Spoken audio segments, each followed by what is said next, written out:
stade où rien ne sera suffisant pour que je n'aime plus cette personne. Au niveau d'amitié, ça veut pas dire qu'il n'y a jamais eu de problème. Il y en a eu une période d'environ 6 mois où on se parlait pas. Cette vidéo en fait c'est un exemple. Avant que le haïtien, c'est ce que Dieu m'a poussé à faire, à pardonner dans mon cœur au-delà de reparler avec la personne. Trop vite, appel des personnes amies, ça devrait pas être aussi automatique. Je pense que beaucoup de blessures d'amitié viennent d'une mauvaise sélection ou qu'une personne soit arrivée trop tôt dans un cercle qui n'était pas accessible pour le moment. Il y a des choses de ta destinée qui seront aiguisées, qui seront affinées à travers des personnes qui sont intimes à toi. Tu dois en fait avoir conscience que c'est une connexion de destinée et que c'est pour un but. Il y a des personnes qui dans le plan de Dieu, si elles ne sont pas là pour toi, il y a beaucoup de choses que tu vas rater. Il y a beaucoup d'opportunités voilà, c'est ça, pour les obtenir. Pour que tu atteignes cette chose-là. Pas juste de laisser la personne loin, de réintégrer cette personne dans ton cercle. N'abandonnez pas vos relations. Réfléchis à ce que Dieu veut te faire faire de cette relation. On a tendance à se focaliser uniquement sur les défauts des autres et à minimiser nos propres défauts. Tu penses que c'est pas trop grave. À l'autre personne, en fait, ça peut profondément la blesser. Tout ce que le monde redécouvre aujourd'hui, Dieu en parlait déjà. Il est temps de lui redonner le crédit et surtout de reprendre sa perspective pour qu'on puisse tous vraiment réussir nos vies. Parce que dès le départ, Dieu avait raison.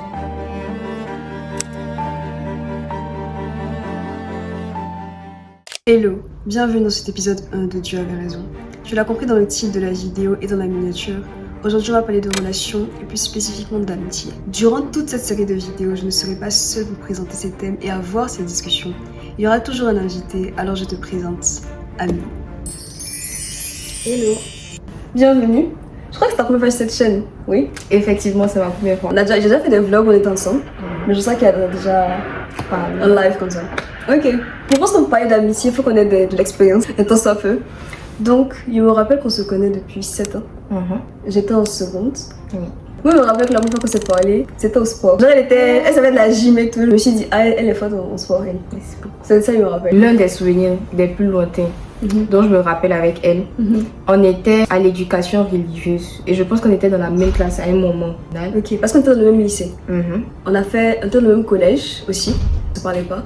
Et c'est à partir du lycée qu'on a commencé à se parler. Et il y avait des cours d'éducation religieuse parce qu'on était dans une école créée par des sœurs. Et les cours d'éducation religieuse, en fait, c'était pour tout le monde, pour toutes les religions. Et nous, on était dans la même classe un moment pour les cours d'éducation religieuse. Et en fait, elle avait sa Bible. Et puis, elle m'avait parlé de quelque chose dans la Bible. Donc, c'est mon souvenir de quand c'est parlé en contact. Ok, d'accord. Donc, ça fait 7 ans qu'on se connaît. Donc, depuis là, on est restés amis. On a un groupe d'amis. Donc ouais, ça fait 7 ans, j'avais 15 ans. Et aujourd'hui, on a 23. Waouh. J'ai l'impression qu'on a la même tête. On met des photos de quand on était petite. Donc comme elle a dit, ça fait 7 ans qu'on se connaît aujourd'hui. Mais on a eu des périodes où on ne se parlait pas, des périodes de froid. Et on a eu une période d'environ 6 mois où on ne se parlait pas. Et pendant ces 6 mois-là, je pense que c'est une période qui aurait pu avoir comme conséquence de briser l'amitié totalement. On n'allait plus jamais se parler jusqu'à aujourd'hui. Peut-être qu'on va en parler plus tard. Mais moi, ce que je veux dire par rapport à ça, c'est juste que quand on vous parle d'amitié, on vous parle de personnes qui se connaissent depuis longtemps, ça ne veut pas dire qu'il n'y a jamais eu de problème ou bien qu'elles se sont entendues du début à la fin. Et en fait, pour moi, la valeur de l'amitié, ça se trouve dans le fait de rester toujours connecté, même quand il y a eu les problèmes. La façon dont chacun doit s'adapter pour surmonter les problèmes, pour rester ensemble pour toujours en fait. Ok, donc c'est ça qu'on va parler. Ma première question pour toi, c'est est-ce que tu crois que Dieu a changé ta conception de l'amitié? Est-ce que tu crois que la façon dont tu concevais l'amitié avant d'être chrétienne a changé la façon dont tu la vois? Est-ce que ça a changé tes amitiés? Est-ce qu'il y a une conséquence à ça? Même avant d'être chrétienne, moi ma vision de l'amitié c'est que même si on ne se parle pas tous les jours, on n'a pas l'opportunité d'être en contact, si elle te considère comme mon ami, pour moi c'est pour toute la vie. En fait j'ai toujours vu ça comme ça. Pourquoi? Parce que pour moi c'est comme la famille. Peu importe ce qui se passe avec ma famille, ma mère, ma soeur, ça reste ma soeur jusqu'à la fin de ma vie. Cette notion inébranlable là, moi je l'avais déjà en amitié, tu vois. Même si tu vas faire quelque chose qui me plaît pas, même si je vais voir des choses en toi qui vont pas me plaire, je sais que moi aussi je suis pas parfaite, mais moi ma conception c'est que si je t'ai mis dans le sexe, c'est fini. Donc c'est fini pour toi. Tu es dedans à tout jamais. Et c'est pour ça en fait que ma façon de choisir l'amitié, de choisir mes amis, même avant d'être chrétienne, elle était différente des autres. Parce que moi, par exemple, mes amis m'ont parlé tellement de fois de trahison amicale, mais vraiment de personnes qu'elles ont mis à un certain niveau d'intimité, mais qui ont fait des choses qui ont tout détruit en fait. Et moi, je me suis jamais reconnue dans ça parce que toutes mes amies, que j'ai choisies, bien qu'elles aient des défauts, c'était des bonnes personnes en fait, tu vois. Tu as bien fait voilà, le choix, c'est ça. tu as bien décidé. Ma façon de filtrer était différente des gens, même avant que je sois chrétienne. On va parler de cette façon de filtrer là tout à l'heure. Ok. Donc ça fait que toutes mes amitiés, même aujourd'hui, ce sont toujours mes amis. Je les considère autant mes amis et dès qu'on peut on se voit. Et toi, est-ce que le fait de donner ta vie à Jésus, le fait d'être chrétienne vraiment aujourd'hui, a changé ta façon de voir l'amitié? Oui, vraiment. Pourquoi? Parce que ce que tu dis, la façon de concevoir l'amitié en mode pour toujours, c'est en Jésus que je l'ai acquise, pas avant. Je pense que j'étais beaucoup détachée des êtres humains. Ce qui faisait que je pense que je fais le tri, je choisis les personnes, mais l'envie même de choisir n'était pas présente. Et j'ai toujours eu l'habitude que les gens viennent vers moi. Ça a toujours été les autres personnes qui voulaient être amies avec moi. Donc l'étape d'aller vers des personnes et de les choisir, c'est venu après. Donc comme moi, j'étais détachée. Si une personne me reprochait quelque chose, j'ai tendance à vite abandonner. Je dirais à cette personne, ok, bah désolé, si tu veux pas être mon ami, c'est pas grave. Alors qu'en général, les personnes veulent que tu montres un temps soit peu de fight for me, I want you to be my friend. C'est vrai, c'est vrai. Je pensais que je pouvais pas investir dans la relation pour qu'elle marche, mais l'envie, la volonté, savoir faire le pas pour aller vers les autres était difficile. C'était soit la personne m'intéressait depuis longtemps, je t'ai vu, tu me plais, I want you. Ça commence comme ça. Et ça arrivait pour très peu de personnes. Soit il y avait une attraction et les personnes devenaient amies, mais voilà. Mais pour ces personnes que je considérais comme étant proches, j'ai toujours été loyale. C'est-à-dire que si je te choisis, c'est pour toujours vraiment, même dans le monde, mais elles existaient très peu. Et comme il y avait le détachement, ça faisait que même cette autorité ne va pas s'exprimer pleinement. C'est pour ça que je crois vraiment que tu peux pas remettre qui tu es sans le caractère qui te permet de maintenir ton identité. Voilà, donc c'était ça. Ok. Ma prochaine question pour toi. On va entrer dans le vif du sujet là. Quelles sont pour toi toutes les choses pour lesquelles Dieu avait raison, déjà raison, c'est-à-dire que la Bible en parlait, etc. Et que les gens ne commencent que maintenant à comprendre. C'est-à-dire que maintenant tu vois ça sur les réseaux sociaux, maintenant tu vois les gens parler, mais Dieu avait déjà dit ça depuis l'origine. Moi, l'une des choses qui devient un peu plus tendance aujourd'hui, mais pour laquelle Dieu avait parlé déjà, et Dieu avait raison bien évidemment, c'est le pardon. Le pardon qui libère. J'avais vu quelques bruits de vidéos qui disaient que le pardon, en fait, c'est au final plus pour toi que pour la personne, parce que ça te libère. Et lorsque toi tu as quelque chose contre quelqu'un, ça ne change rien à lui sa vie ou à elle sa vie. C'est-à-dire que cette personne n'est pas du tout impactée par ton ressentiment, par ta rancœur, ça ne change rien à sa vie. Mais toi personnellement ça te plombe parce que tu es dans tu es dans une atmosphère négative en fait pour ta propre vie. Et ce sont des vidéos comme ça que j'ai vues. Et effectivement, c'est quelque chose que Dieu disait depuis parce qu'il a demandé qu'on pardonne. Quelque chose que Dieu nous a demandé de faire. Et des fois, lorsque Dieu demande de faire des choses qui nous demandent des efforts ou qui ont l'air désagréables, nous on se dit du coup c'est mauvais. Alors que c'est Dieu qui voit le bon dedans. Parfois même pour nous, avant de voir ça pour les autres. Tu vois. Donc moi, c'est déjà le pardon. Est-ce que tu as un exemple de pardon? Oui, j'ai pardonné. Oui. Et que c'était difficile. Et genre, tu sais que c'est quelque chose que... En fait, quelque chose, tu sais, c'est vraiment Dieu qui t'a poussé un peu plus dedans. Juste cette vidéo, en fait, c'est un exemple. Parce que pour notre amitié, vraiment spécifiquement, même avant qu'il me parle, je sais que c'est une amitié de destinée. Et ça, je n'ai pas besoin que Dieu vienne me dire ça pour le savoir. Genre, je savais depuis et tout. Et en fait, il y a eu beaucoup de choses en fait qui m'ont énormément vexée et qui m'avaient à un moment donné envie de ne plus avoir une certaine proximité avec elle. Et c'est Dieu qui m'a parlé par rapport à ça. Il m'a parlé lui-même, il m'a parlé à travers des personnes aussi qui ne savaient même pas. Ah oui? Oui. Qui ne savaient pas notre situation et tout enseignement, peu importe le contexte. Il y a des choses où tu sais que Dieu a poussé la personne à dire ça pour toi. Ok. Tu vois. Ok. C'est plus ça. C'est-à-dire que ces personnes qui ont parlé là, ces personnes ne savaient même pas. En fait, tu sentais que quand une personne était en train de parler de la part de Dieu, il y avait une partie exactement qui était très destinée. Ok. Ok. Donc c'est pour ça que je le dis par lui-même aussi, par des personnes. Ça m'a emmené en fait à, au-delà de lui parler, de lui reparler, de lui envoyer des messages et tout pour qu'on se reparle. C'est que des fois, en fait, il y a des personnes qui ont eu des périodes de froid. Après, ils se reparlent. Mais dans le cœur de chacun, les choses ne sont pas parties. C'est-à-dire que vous reparlez à nouveau, vous sortez ensemble, vous promenez, mais dans ton cœur, tu n'as pas pardonné. Et moi, ça, c'est ce que Dieu m'a poussé à faire, à pardonner dans mon cœur, au-delà de reparler avec la personne. Parce que ça, on dit que c'est facile pour moi, ça ne me dérange pas de le faire. Mais vraiment d'être à ce stade où Dieu te regarde et puis dit que bon, là, ma fille, tu as enlevé ça dans ton cœur. Ça, c'était quelque chose que Dieu m'avait dit. Je pensais sincèrement qu'à des moments, c'était, tu faisais semblant de me parler. Tu m'aimes pas en fait. Je préférais encore qu'on ne se parle plus pour des raisons de on sait ce qui va pas, mais tu ne veux pas être proche de moi, plutôt que de faire semblant. C'est comme ça qu'elle le voyait, d'être ensemble, alors que dans ton cas, il y a des choses que je me reproche. Je vois ce que tu veux dire. En fait, comme j'ai dit un peu au début, même si je reproche des choses à une personne, ça va pas me donner envie de briser la relation totalement. Okay. Donc ça fait que pour moi, c'était pas des choses qui faisaient que j'allais plus avoir envie de te parler ou bien je n'allais plus vouloir te parler. C'était pas suffisant. Je suis à un stade où rien ne sera suffisant pour que je n'aime plus cette personne. C'est vraiment un gros haut niveau d'amitié, ça. De conception de l'amour. Et pour revenir à ce que tu disais, quand tu parlais en fait de ces moments-là où tu pensais que je ne t'aimais plus, je lui ai dit après quand on en parlait que c'est pas que je ne l'aimais plus, c'est pas quelque chose qui est dans mon cœur que je vais faire en fait, ne plus aimer quelqu'un. Mais c'était que c'est sûr que j'avais des reproches qui, je pense, qui affectaient aussi mon comportement, ça c'est clair, tu vois. Que j'avais des reproches, mais c'était pas dans une optique de je veux plus jamais la voir, genre c'est fini. Que les reproches changent. Voilà, tu vois. C'était surtout ça. Avant que vous me haissiez, et si me connais. Attends, s'il vous plaît, j'aimerais mettre un point au clair. Pour un peu de contexte. En fait, c'est vrai que je vais pas parler de toutes les choses qui m'ont blessée, qui m'ont vexée. Mais je veux dire que ne vous imaginez pas des dingueries ou des choses graves.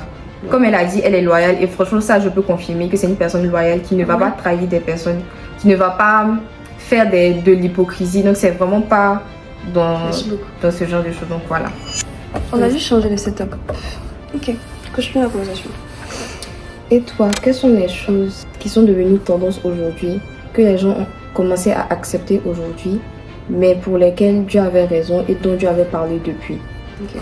Je pense que je veux dire le fait de mieux choisir ses amis, de mieux appliquer des critères pour déterminer les gens qui entrent dans la catégorie appelée amis dans nos vies. Je pense que trop de personnes, trop vite, appellent des personnes amies, alors que ça devrait pas être aussi automatique qu'une personne qui entre dans ta vie, directement tu l'acceptes comme amie.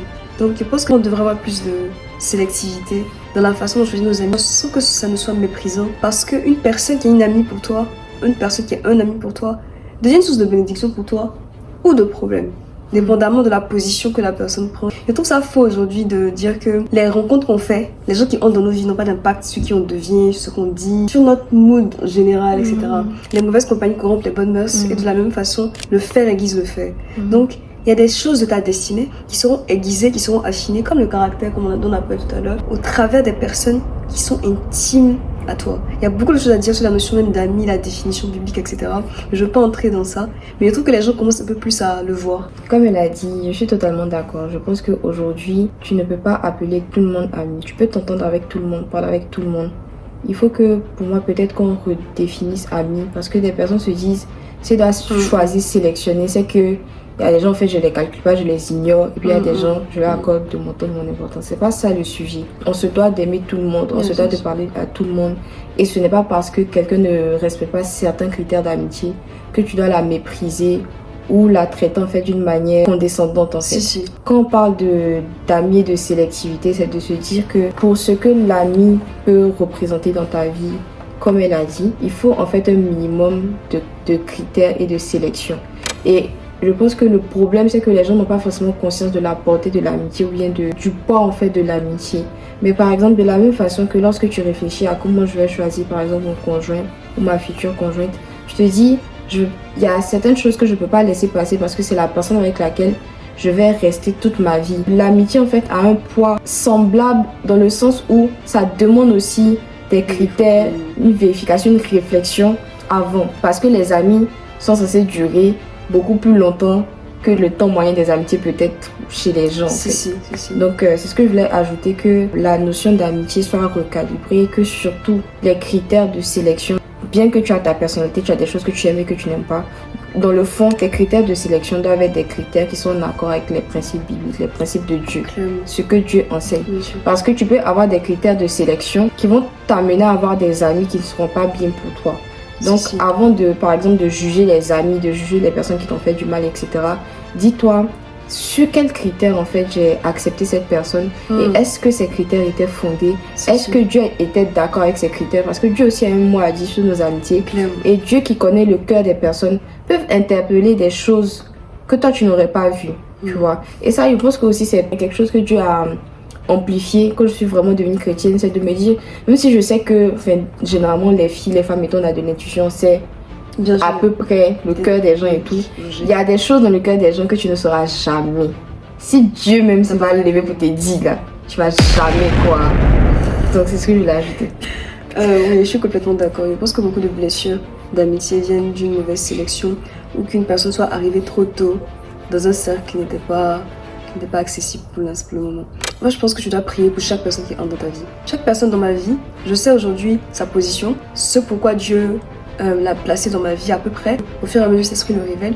Mais j'ai une conscience de qui est autour de moi et quelqu'un qui gravite autour de moi nécessairement a été passé au crible de la prière pour que Dieu m'indique quoi faire. Et aussi, il y a des amitiés que tu peux abandonner trop vite, justement parce que tu n'as pas su discerner que ces amitiés étaient des amitiés de destinée qui allaient changer ta vie.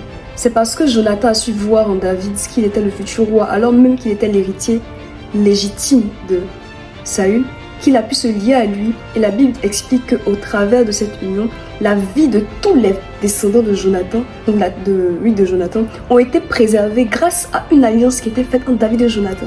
Donc il y a une destinée, il y a des individus qui ont été protégés à cause d'une amitié. Il y a des bienfaits réels que Dieu place dans les amitiés, ce qui nécessite la prière, comme on l'a dit. Je voulais ajouter quelque chose par rapport à ce qu'elle est en train de dire. C'est que, en tout cas pour moi, accepter quelqu'un comme ami, ça ne veut pas forcément dire que cette personne sera chrétienne comme toi. Écoutez-moi jusqu'à la fin. En fait, aujourd'hui, moi je vois dans mes relations des personnes qui ne sont pas forcément chrétiennes, mais je vois en elles comme des caractères ou des facettes d'enseignement que je dois tirer d'elles. On n'a pas l'apologie de la sagesse. Parce qu'il y a des personnes qui peuvent ne même pas croire en quelque chose, mais qui peuvent avoir en fait inconsciemment des aptitudes ou des qualités que Dieu veut utiliser pour que cela rentre en toi ou que tu te confrontes à ça pour toi grandir. La limite, c'est quoi? C'est que cette personne ne doit pas constituer un frein à ta foi. Si tu acceptes quelqu'un, peu importe sa religion, mais tu sens que c'est une personne qui te fait soit reculer dans ta foi, mais tu sens une opposition, c'est là la limite. Il y a des personnes qui vont entrer dans ta vie qui, comme elle a dit, ne seront pas forcément chrétiennes, mais seront de très bonnes amies ou de très bons amis. Dans la même ligne d'idées, il y a des personnes qui auront une certaine maturité spirituelle à laquelle Dieu veut t'appeler et qui, en étant dans leur présence, vont affiner des dons, des talents, des choses en toi. Donc, les deux types d'amitié, entre guillemets, sont possibles, faisables et normales. Dans ce sens-là. Ok, on va passer à la dernière question de cette vidéo. On aimerait que vous nous dites en commentaire ce que vous pensez. Ce que vous pensez du fait de choisir ses amis, ce que vous pensez du pardon, si votre conception de l'amitié a changé quand vous êtes venu à Dieu, si vous ne croyez pas en Dieu, si vous n'êtes pas chrétien, quelle est votre conception de l'amitié, qu'est-ce que vous avez pu tirer de cette vidéo, genre, dites-nous, on veut vraiment savoir, et ce que vous pensez de cette vidéo en général, ok? Comment, share, like. Quelles sont les choses pour toi pour lesquelles Dieu a raison, mais les gens n'ont toujours pas encore accepté une relation d'amitié? Est-ce que tu peux commencer pour cette question? Je pense que je vais mettre d'accord le thème que je vais utiliser. Persévérer dans une relation alors qu'il y a des red flags. Ce que je veux dire par red flag, je trouve que les personnes utilisent le thème red flag de façon trop facile. Dès que quelque chose ne te plaît pas, ça devient red flag. Donc si une personne ne conçoit pas les choses de la même façon que toi, ne voit pas le monde de la même façon que toi, a des façons de réfléchir qui sont juste différentes des tiennes, ou a fait quelque chose que tu considères comme tellement grave, tellement problématique, abandonner les relations. La façon dont je conçois l'amitié, c'est que la personne que j'ai vue il y a 7 ans, il y a 10 ans, va évoluer dans le temps. Et que c'est de l'amour, de savoir voir dans la personne, au-delà de ce qu'elle est seulement maintenant, ses capacités de croissance, d'évolution. Et pas est-ce que la personne est parfaite aujourd'hui, mais est-ce que c'est une personne avec qui je pourrais fonctionner sur le long terme. Est-ce que tu vois ce que je veux dire? Je trouve qu'il n'y a pas assez de persévérance dans les relations, qu'il y a des amitiés qui ont été abandonnées, il y a des relations qui ont été abandonnées trop tôt, alors qu'il y avait du potentiel dans ces relations, alors qu'il y avait de quoi faire. Je suis pas en train de dire que si tes amis te manquent de respect constamment, t'abaissent constamment, ou que tu te sens profondément détruite dans cette relation, tu dois persister. Non, parce qu'on a parlé de savoir faire le tri. Mais une simple opposition sur un point ne signifie pas qu'une personne est foncièrement mauvaise et qu'elle est foncièrement problématique, ou qu'il est foncièrement mauvais, foncièrement problématique. ça demande de la patience et de la persévérance de bâtir des relations. On peut ne pas être toujours d'accord. Et pourquoi je mets ça dans le contexte de Dieu avait raison? Parce que Jésus-Christ persévère dans notre relation avec lui. Il ne nous a pas abandonnés seulement parce qu'on n'est pas aujourd'hui au même niveau de patience, de douceur, de maîtrise de soi, de manifestation des dons, de talents auquel la Bible nous appelle. Il investit sur le long terme. Et pour moi, une amitié, ça s'investit sur le long terme justement pour que ça puisse persister. Sinon, des occasions pour ne plus être ami avec des gens. Il y en a. Je suis totalement d'accord avec ce que tu as dit. Et par rapport même à ta question de façon générale, je pense quelque chose que Dieu dit, que Dieu nous enseigne, qui n'est pas encore entré dans la mentalité des gens comme valeur morale, c'est que au-delà de l'ami que tu choisis, tu dois en fait avoir conscience que c'est une connexion de destinée et que c'est pour un but, tu vois. Okay. C'est-à-dire que ton ami va plus loin que juste une personne avec qui j'aime passer du temps, avec qui j'aime m'amuser, avec qui j'aime faire des activités, on passe du bon temps et puis ça s'arrête là, non. L'amitié va plus loin que ça. Il y a un but derrière, il y a un objectif derrière. Et je pense que de façon générale, les gens, ils n'ont pas une certaine profondeur de connexion parce qu'en fait, ils n'ont pas de raison pour lesquelles se battre. Si je sais pas, nous deux, on est amis ou bien Dieu a permis qu'on soit connectés pour ça. Si tu sais pas, tu vas dire, mais au jour d'aujourd'hui, pourquoi forcer en fait? Pourquoi se battre? Je suis née seule. Je n'ai pas besoin de quelqu'un en soi. Même si en fait, je serais plus heureuse par exemple avec cet ami. S'il n'est pas là, c'est pas grave. Alors qu'il y a des personnes qui, dans le plan de Dieu, si elles ne sont pas là pour toi, il y a beaucoup de choses que tu vas rater. Il y a beaucoup d'opportunités. Voilà, c'est ça. Pour les obtenir. Pour que tu atteignes cette chose-là. Un exemple. Dieu a prévu que vous vous rencontrez en 2018. Vous êtes amis. Mais cette personne-là, Dieu sait qu'en 2035, cette personne sera à tel endroit, dans tel poste, dans tel pays, qui va toi débloquer un grand problème pour ta vie. Et dans le plan de Dieu, c'était, si tu veux, la principale raison pour laquelle il a permis cette connexion, parce qu'il sait que lorsqu'en 2018 vous allez vous rencontrer, vous allez avoir une certaine profondeur d'amitié. Lorsque le problème va arriver plusieurs années plus tard, cette personne sera une ressource pour toi, pour t'aider. De la même manière, toi, dans quelques années, tu auras un poste en fait qui va débloquer la vie de quelqu'un, que tu le saches ou pas en fait. J'aurais juste dit quelque chose. Quand tu dis poste, c'est pas juste un truc de travail, c'est une position. Oui. Pour ne pas que quelqu'un pense que l'amitié doit juste merchandise, like c'est pas en fait, c'est pas du réseautage, donc c'est pas purement professionnel. C'est ça. Mais quand on dit poste, c'est vraiment, comme elle a dit, position, tu vois. Donc ça peut être dans une entreprise, mais ça peut être quelque chose qui n'a rien à voir avec l'entreprise. L'idée est quoi? C'est que ton ami est ton ami dans le plan de Dieu pour une raison. Ça peut être pour être une ressource. Ça peut être aussi pour t'aider à toi marcher dans le plan de Dieu et accomplir ta destinée. Il y a des personnes que tu as rencontrées il y a 5 ans qui aujourd'hui, lorsque par exemple tu allais parler d'un sujet, allaient te dire une phrase qui allait rester dans ton cœur toute ta vie et que tu allais... C'est ça. Et je vois par exemple beaucoup d'entrepreneurs, des fois, il y a comme une phrase qui est restée en eux, qu'ils ont entendu par exemple d'une personne. En fait, des fois, on ne se rend pas compte à quel point une seule phrase, une seule idée, un instant précis peut changer la trajectoire de ta vie et changer le type de décision que tu allais prendre en fait. L'amitié est un objectif. Ça nous permet de rentrer dans le plan de Dieu et d'avoir accès à certaines choses que Dieu veut pour nous. Quand Dieu nous parle ou quand Dieu veut nous bénir ou quand Dieu veut nous aider, il passe en fait par des gens pour nous aider. Donc de la même façon que Dieu passe par des gens pour te conseiller, Dieu passe aussi par des gens et des amitiés pour t'aider à toi venir sur son chemin ou marcher dans sa destinée. Donc en fait c'est de se dire, on doit comprendre plus profondément le sens de l'amitié et comprendre que cette personne, elle est amie avec moi ou je suis amie avec elle. C'est une connexion de destinée. Qu'est-ce que Dieu attend de nous par rapport à notre relation? La Bible dit, deux valent mieux qu'un, car lorsque un tombe, l'autre le relève. Dans l'amitié aussi, l'objectif de Dieu, c'est de ne pas être seul dans notre marche, de ne pas s'isoler. Même Jésus qui, on peut dire, aurait pu être cette seule personne qui aurait pu se suffire à lui-même, il a accepté de s'entourer de disciples. Ça ne veut pas dire que tous ces comportements leur ont plu. Déjà dans la Bible, on voit des moments où il fait des reproches. Ça ne veut pas dire que tout était parfait, tout s'est passé, disons que tout était rose, sans problème. Non. Parlons même de Judas. Il y a quelque chose que je voudrais dire par rapport à ça. C'est que lorsque Jésus est venu, il a décidé de s'entourer des disciples. Il a accepté d'avoir une certaine relation avec lui. Mais parce que l'objectif derrière ça, c'était que même si c'est une trahison, mais que par cette trahison-là, Jésus soit amené dans sa destinée qui était de mourir pour nous.